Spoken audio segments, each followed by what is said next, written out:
Κοιμάται ο Κασλάουσκας. Μπράβο ρε Βαγγέλη! Αυτή είναι άμυνα. Γιατί τον πήρες από αυτά. Ναι, ναι! Γιατί δεν έβαλε το Μάτζαρα από την αρχή να μην πάρει πόντο το Μουνί.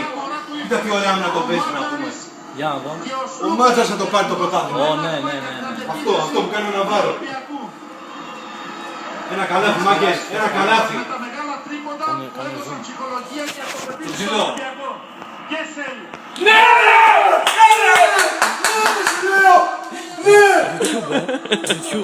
Άμυνα!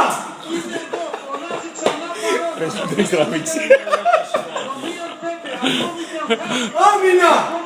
Δεν θα πάσει! Το rebound! Το rebound! Φάουλ! Γιατί είναι εδώ στο φάουλ! Μίτσο έχει λίγο ενδιαφέρον να το δούμε, γιατί... Πίεσε τον Βαγγέλη, πίεσε τον. Έλα, πίεσε τον. Ωραία άμυνα, δικιά μας είναι, δικιά μας! Ναι, ναι! Δεν παίρνει τα ημάτος, κοιμάται, ο Κασλάουσκας.